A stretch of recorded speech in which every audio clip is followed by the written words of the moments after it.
Hema committee report വന്നത് മുതൽ ഞാനും ആഗ്രഹിക്കുന്നത് ഇതിൻ്റെ അകത്തുള്ള ക്രിമിനൽ ഫേസ് ആരാണെന്ന് അറിയണം എന്നൊരാഗ്രഹം. കുറേ വലിയ നടികൾ, ഏതെങ്കിലും വലിയ നടിക്ക് എന്തെങ്കിലും പറ്റുമ്പോൾ വലിയ ആഘോഷം. ഈ പെണ്ണുങ്ങൾക്കെല്ലാം എന്തിനാ അഭിനയിക്കുന്നത്? വേറെ പണിക്ക് വയ്ക്കൂടെ? ഞാനൊരു വലിയ സർജറിയൊക്കെ സിനിമയ്ക്ക് വേണ്ടി ചെയ്ത ഒരാളാണ്. എൻ്റെ മെമ്മറിയിൽ ഏത് വലിയ നായകനോ നടനോ ആയാലും എൻ്റെ ജീവിതത്തിൽ ഒരാൾ എൻ്റെ കൺസെന്റ് ഇല്ലാതെ എൻ്റെ ശരീരത്തിൽ സ്പർശിച്ചിട്ടുണ്ടെങ്കിൽ ആ മുഖമല്ലേ ഓർമ്മ വരും. ഒരു സൂപ്പർ താരം എൻ്റെ കൺസെന്റ് ഇല്ലാതെ എൻ്റെ ദേഹത്ത് തൊട്ടു, എന്നെ കയറി പിടിച്ചപ്പോൾ ഞാൻ തള്ളി. ഇത് ജയസൂര്യയുടെ പേര് പറയണമെന്നോ ഇതിനെ തുടർന്ന് വീണ്ടും എന്തെങ്കിലും ഒരു പ്രസ്താവന ഇറക്കണമെന്നല്ല ഞാൻ ആഗ്രഹിച്ചത്. ചാനലുകൾ എന്നെ വിടാതെ പിന്തുടർന്ന് ഈ സാധനം വൈറലാവുന്നു, ജയസൂര്യ ആണോ, അപ്പം ആണോ ഇങ്ങനെ 2-3 വട്ടം അടുത്തടുത്ത് ചോദിച്ചപ്പോഴും ഞാൻ പറഞ്ഞു അല്ല, ഞാൻ ആത്മഹത്യ ചെയ്യേണ്ട ഒരു സ്റ്റേജിലാണ് വന്ന് നിൽക്കുന്നത്.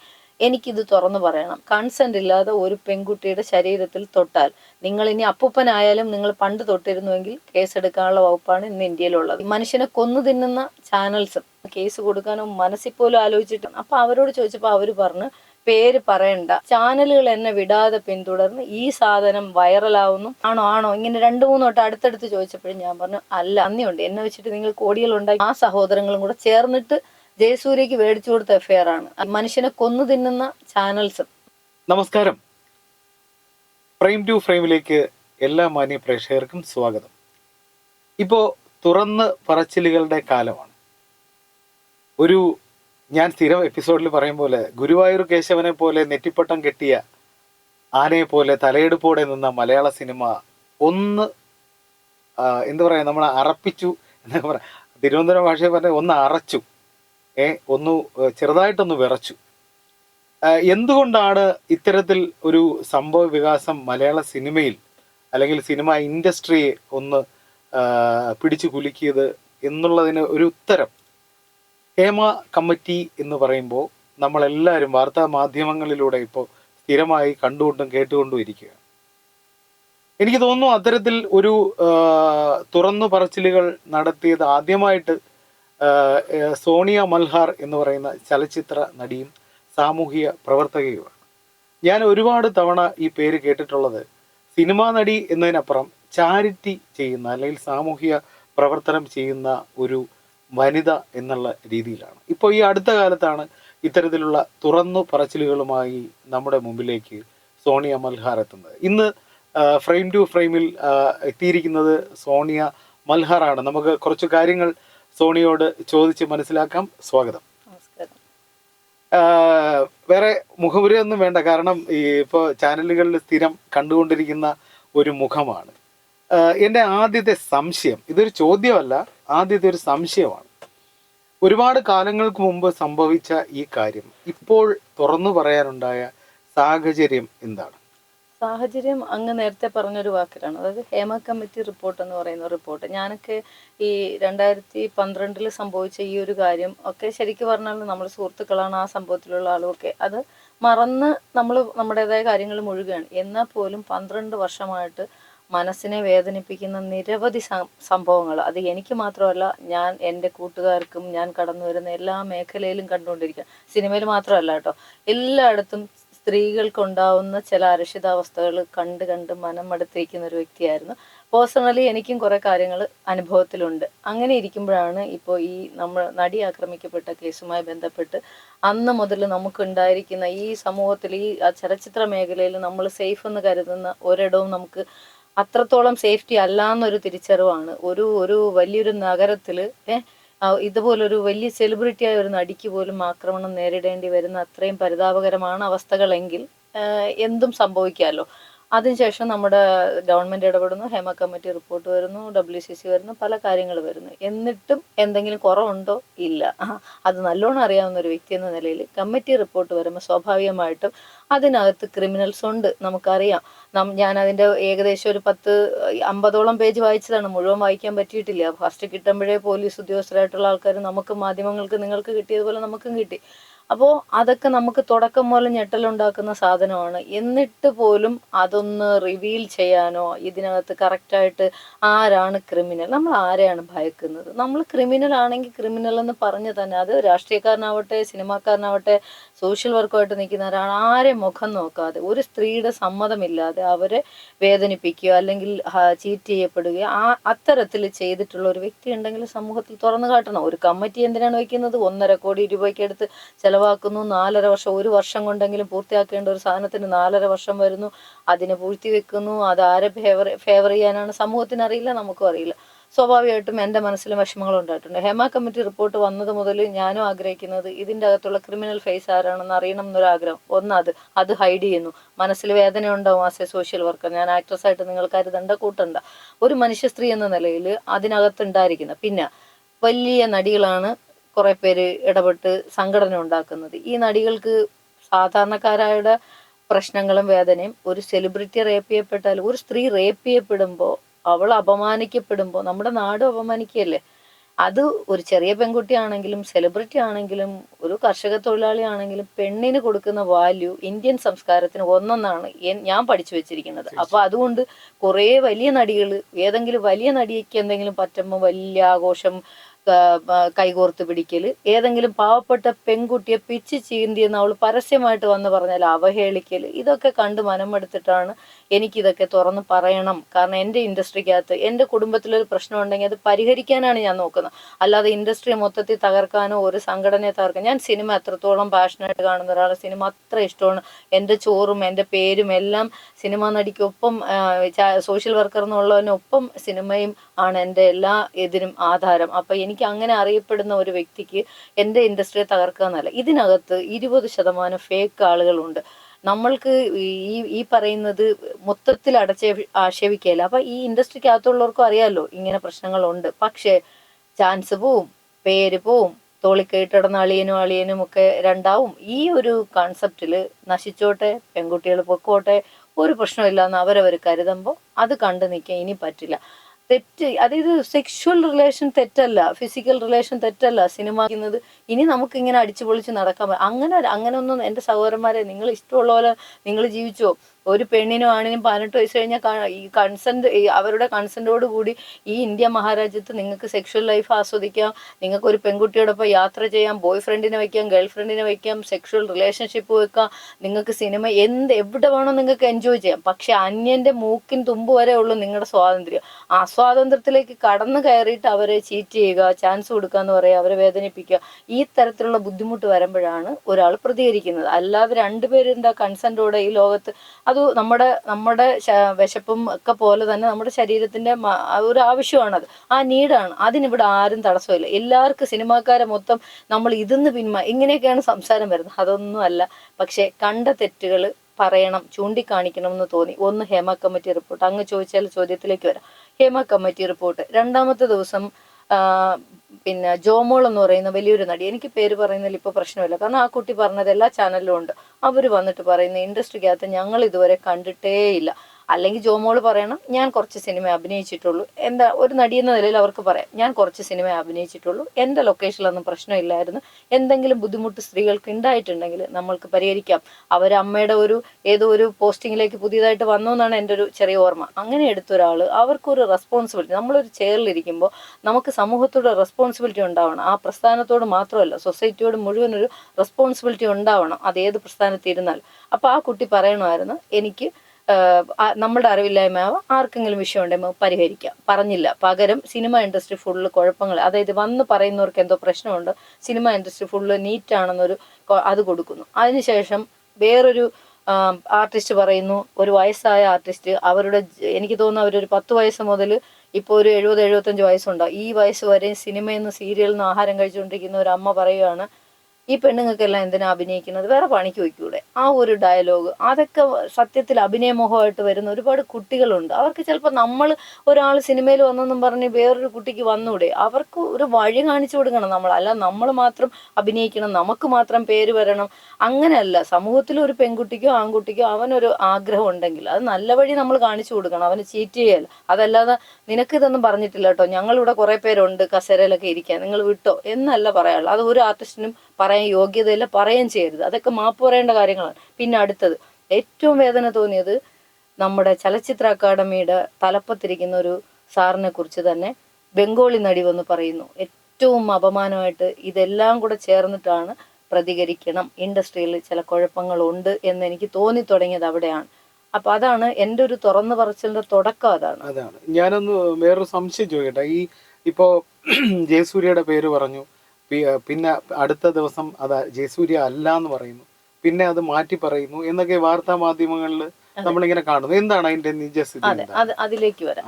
അപ്പോൾ ഞാൻ ഈ ഒരു ചാനലിന് കൊടുക്കുന്ന ഇന്റർവ്യൂവിൽ ഞാൻ സത്യത്തിൽ സംസാരിക്കാൻ പോകുന്നത് സിനിമയ്ക്കകത്ത് ചില പ്രശ്നങ്ങളുണ്ട്, ആ പ്രശ്നം പരിഹരിക്കണം, ഹേമ കമ്മിറ്റി റിപ്പോർട്ട് പുറത്തു വരണം, എനിക്കും കുറേ പ്രശ്നങ്ങൾ പറ്റിയിട്ടുണ്ട്. മീൻസ് ഞാൻ ആ ഒരു വിഷയമല്ല, ഞാനൊരു വലിയ അതിലേക്ക് വരാം, ഞാനൊരു വലിയ സർജറിയൊക്കെ സിനിമയ്ക്ക് വേണ്ടി ചെയ്ത ഒരാളാണ്. അപ്പോൾ അങ്ങനെയൊക്കെ വന്നതുകൊണ്ട് എനിക്കും കുറേ കാര്യങ്ങൾ പറയണം സമൂഹത്തിൽ.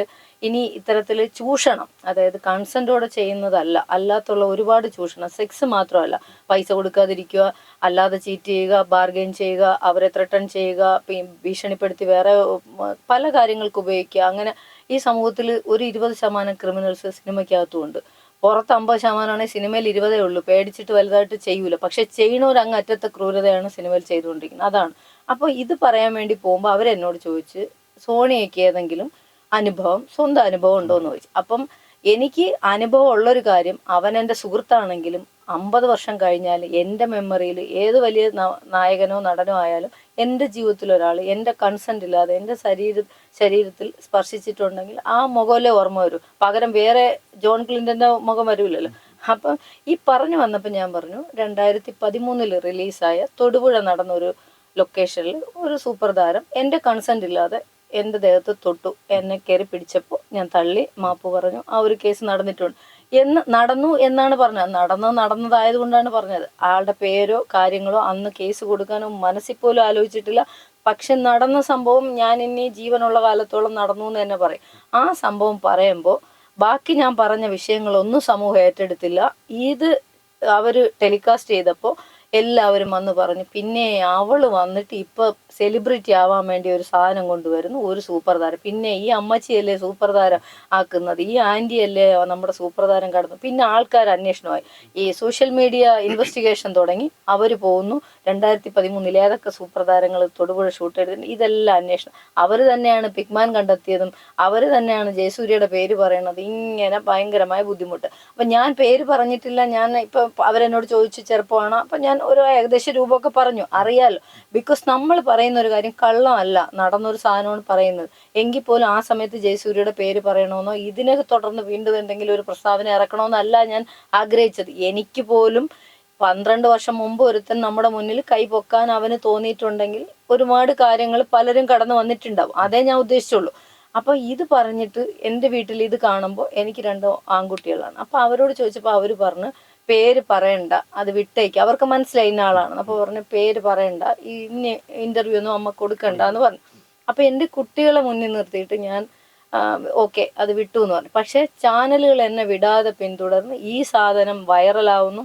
നാഷണൽ ചാനലുകൾ ചർച്ച ചെയ്യുന്നു, times of India today, CNN അടക്കമുള്ള ചാനലുകൾ എന്നെ വിളിക്കുന്നു, എനിക്ക് ഇരിക്കപ്പുറതിയില്ലാതെ. അപ്പൊ അടുത്ത അലിഗേഷൻ വരുന്നത് എന്താണെന്ന് വെച്ചാൽ, ഞാൻ പറഞ്ഞൊരു സ്റ്റേറ്റ്മെന്റ് കേരളത്തിൽ ഒരാളെ അപമാനിക്കാൻ വേണ്ടിയിട്ടാണെന്നുള്ള രീതി വരുന്നു.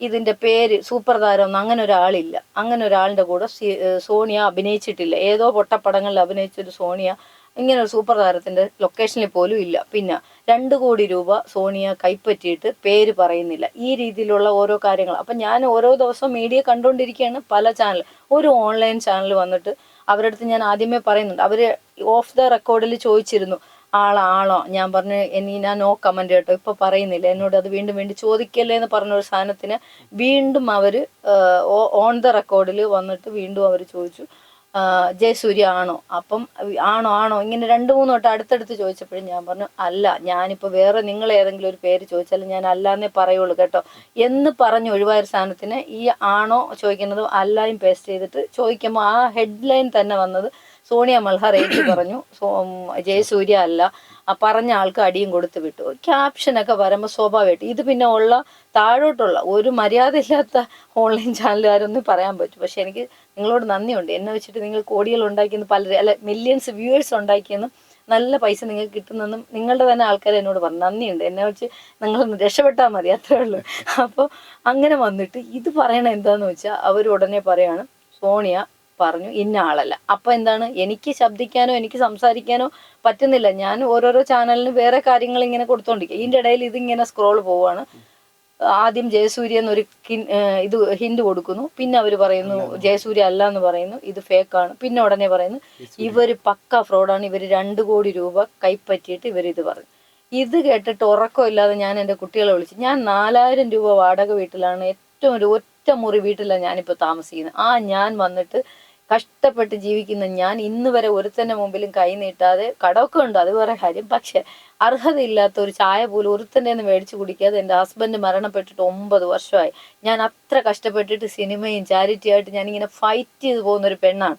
അപ്പം ഞാൻ 2 കോടി രൂപ ഒരാളുടെ നിന്ന് മേടിച്ചെന്നൊക്കെ പറഞ്ഞാൽ എൻ്റെ അഭിമാനം ചോദ്യം ചെയ്യുന്ന ഒരു സാധനമാണ്. ഞാൻ എൻ്റെ കുട്ടികളോട് പറഞ്ഞു ഞാൻ ആത്മഹത്യ ചെയ്യേണ്ട ഒരു സ്റ്റേജിലാണ് വന്ന് നിൽക്കുന്നത്, എനിക്കിത് തുറന്നു പറയണം. ഇനി എന്ത് സംഭവിച്ചാലും ശരി, എന്നാൽ നിങ്ങളെ കൺസെന്റ് ഇല്ലെങ്കിൽ ഞാൻ പറയത്തില്ല, പക്ഷെ ഞാൻ ഉണ്ടാവൂല, അമ്മയായിട്ട് ഉണ്ടാവൂല. അത്ര വേദന വന്നു സത്യത്തിൽ. കുട്ടികൾക്ക് മനസ്സിലായി, കാരണം സോഷ്യൽ മീഡിയയിൽ ഇങ്ങനെ ഓടുവാണല്ലോ, അവരും കാണുന്നുണ്ട്. അപ്പോൾ കുട്ടികൾ പറഞ്ഞു അമ്മയെ ചോദ്യം ചെയ്തു എന്ന് പറഞ്ഞപ്പോൾ അവർക്ക് മനസ്സിൽ ടെൻഷനായി. കുട്ടികൾ പറഞ്ഞു അമ്മ ഇനി ഒന്നും നോക്കണ്ട, ഏതായാലും ഇറങ്ങി പുറപ്പെട്ടു, ഇനി അമ്മ എന്താ ധൈര്യമായിട്ട് പേര് പറഞ്ഞു. അങ്ങനെ കുട്ടികളുടെ കൺസെന്റോടെയാണ് പേര്. ഞാൻ പിന്നെ ഒരു പ്രസ് മീറ്റ് വിളിക്കാന്ന് വെച്ചു, കാരണം ഇതുപോലെ ഒരുപാട് സംശയങ്ങൾ ഉള്ളതുകൊണ്ട് വീണ്ടും പ്രസ് മീറ്റ് വിളിച്ചിട്ടാണ്. അതിന് മുന്നേ തന്നെ പല ചാനലും അവരുടെ ഇഷ്ടത്തിനെല്ലാം പോകുന്നുണ്ടായിരുന്നു. ഞാൻ എൻ്റെ വായ കൊണ്ട് ഒരു പ്രസ് മീറ്റ് വിളിച്ചിട്ട് ഇന്ന ആളായിരുന്നു, ഇന്ന ലൊക്കേഷനാണ്, ഇന്ന രീതിയിലാണ് അത് സംഭവിച്ചെന്നുള്ളത് പറഞ്ഞു കഴിയുമ്പോൾ സ്വാഭാവികമായിട്ടും ഇത് സർക്കാരിന്റെ മുമ്പിൽ നിൽക്കുന്ന വലിയൊരു സെൻസേഷനായ ഒരു പ്രശ്നത്തിലാണ് ഇപ്പം നിൽക്കുന്നത്. ഒരുപാട് തുറന്നു പറച്ചിലും ഒരുപാട് വിഷയങ്ങൾ. ആ സമയത്ത് ബംഗാളി നടി എൻ്റെ ഈ വിഷയം വരുമ്പോൾ തന്നെ അവർ കേസ് കൊടുക്കുന്നു. പിന്നെ വേറൊരു പെൺകുട്ടിയെ സിദ്ദീഖ് സാറിന്റെ വിഷയം വരുന്നു. അങ്ങനെ ഒരുപാട് അലിഗേഷൻ നമ്മുടെ മുമ്പിൽ വരികയാണ്. സ്വാഭാവികമായിട്ടും സർക്കാർ ഏറ്റെടുക്കുന്ന സ്പെഷ്യൽ ടീം ഇൻവെസ്റ്റിഗേഷൻ നമ്മളെ കോൺടാക്ട് ചെയ്യുന്നു. എന്നെ പോലൊരു സാമൂഹ്യ പ്രവർത്തകർ പറഞ്ഞ വാക്കിൽ ഉറച്ചു നിൽക്കണം. ഇല്ലേ, ഞാൻ ചെയ്യാത്തൊരു കാര്യം ഞാൻ ഏതെങ്കിലും ഒരു നടന്റെ മേൽ പറഞ്ഞാൽ എനിക്കിവിടെ കേരളത്തിൽ നിൽക്കാൻ പറ്റുമോ? അപ്പം പിന്നെ സ്വാഭാവികമായിട്ടും പോലീസുകാർ വരുമ്പോൾ ഞാൻ എന്താ പറയണ, അയ്യോ ഇല്ല കേട്ടോ, ഞാൻ അപ്പോഴും വെറുതെ ഒരു ചാനലിന് തള്ളു പറഞ്ഞാണ്, അല്ലെങ്കിൽ എനിക്കൊന്ന് ഫേമസ് ആവാൻ പറഞ്ഞാണെന്ന് പറയാൻ പറ്റൂ? ഇല്ല. ഉണ്ടായ സംഭവം തൊടുപുഴ ലൊക്കേഷനിൽ നടന്നത് A to Z നിങ്ങളെല്ലാ ചാനലിലും കണ്ട സാധനം തന്നെ ഞാൻ അതുപോലെ ഇൻവെസ്റ്റിഗേഷൻ ടീമിന് വന്നു. അവരൊരു 5 ഉദ്യോഗസ്ഥർ വന്ന്, 2 ലേഡി ഉദ്യോഗസ്ഥർ, വനിതാ ഓഫീസേഴ്സും അവർ വന്നു. പൂങ്കുഴലി IPS മാം വന്ന് നേരിട്ട് കണ്ടു, 5 മിനിറ്റ് സംസാരിച്ചു.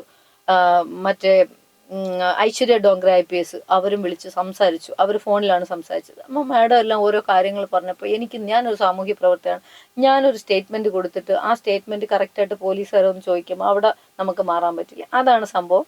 അവരെല്ലാം എഴുതിയെടുക്കുമ്പോൾ എന്താണ്, നമ്മുടെ കൺസെന്റ് ഇല്ലാതെ എത്ര വർഷം 50 വർഷത്തിന് പിന്നാടി കഴിഞ്ഞ ഒരു സാധനമായാലും പോലീസിന്റെ ഡയറിയിൽ അത് FIR ഇടേണ്ട ഒരു കേസാണ്. അതാണ് നമ്മൾ മനസ്സിലാക്കേണ്ടത്. നമ്മൾ ആൺകുട്ടികളെ പഠിപ്പിക്കേണ്ട ഒരു കാര്യം, കൺസെന്റ് ഇല്ലാതെ ഒരു പെൺകുട്ടിയുടെ ശരീരത്തിൽ തൊട്ടാൽ, നിങ്ങൾ ഇനി അപ്പൂപ്പനായാലും നിങ്ങൾ പണ്ട് തൊട്ടിരുന്നുവെങ്കിൽ കേസെടുക്കാനുള്ള വകുപ്പാണ് ഇന്ന് ഇന്ത്യയിലുള്ളത്. അപ്പൊ അതുകൊണ്ടാണ് നമ്മൾ പറയുന്നത് കൺസെന്റ് എന്ന് പറയുന്ന ഒരു സാധനത്തിന് വലിയൊരു ഇതുണ്ട്. അതില്ലാതെ ഉണ്ടെങ്കിൽ വിഷയം മാറും.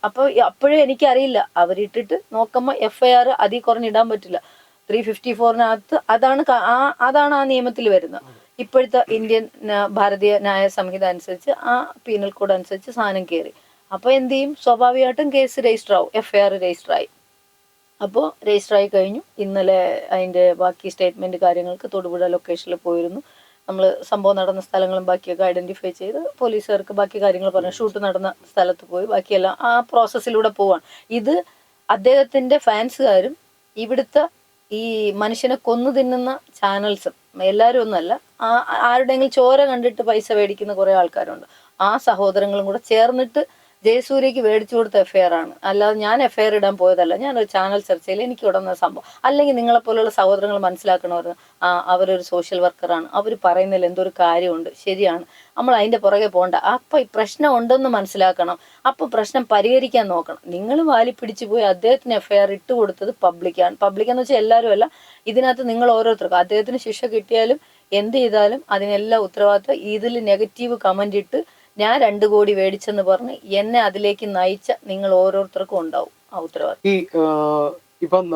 ഇപ്പൊ ഈ പറഞ്ഞതിൽ നിന്ന് എനിക്ക് മനസ്സിലായത്, നമ്മള് യഥാർത്ഥത്തിൽ ആഗ്രഹിക്കാത്ത ഒരു കാര്യമാണ് ജയസൂര്യക്കെതിരെ ഈ കേസ് ഇങ്ങനെ ആവണം, അല്ലെങ്കിൽ FIR ഇടുന്ന രീതിയിലേക്ക് കൊണ്ടെത്തിച്ചത് ഇവിടുത്തെ കുറച്ച് മാധ്യമങ്ങളും കുറച്ച് ഇത്തരത്തിൽ ആഗ്രഹിക്കുന്ന കുറച്ചു പേരും നമ്മളെ മോശമായി ചിത്രീകരിച്ച് സമൂഹത്തിന്റെ മുന്നിൽ അതെ. നമുക്ക് സത്യങ്ങൾ അതുപോലെ പറയാൻ ആഗ്രഹിക്കാത്ത കാര്യം പറയിപ്പിക്കുന്ന തലത്തിലേക്ക് അവർ കൊണ്ടെത്തിച്ചു. വന്നു. അതെ.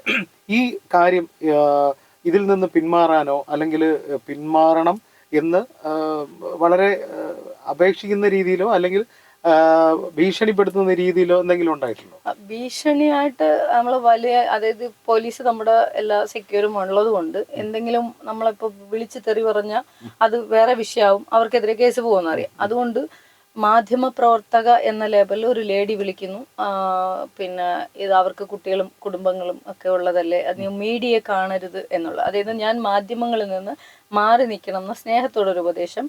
പിന്നെ വേറൊരാൾ വന്നിട്ട് പറഞ്ഞത്, പിന്നെ വലിയൊരു സിനിമ റിലീസാവാൻ പോവുകയാണ്, അപ്പോൾ അത് അവരെ ബാധിക്കത്തില്ലേ, അങ്ങനെയുള്ള ചോദ്യങ്ങൾ. ഇത് അവർ പറഞ്ഞു വിടുന്നതാണോ പബ്ലിക് ഇടപെടുന്നതാണോ എന്നുള്ളതിൽ എനിക്ക് പ്രത്യേകിച്ച് അതിനകത്തൊരു ക്ലാരിറ്റി തരാനില്ല. പക്ഷെ ഇത്തരത്തിലുള്ള കോളുകളാണ് വരുന്നത്.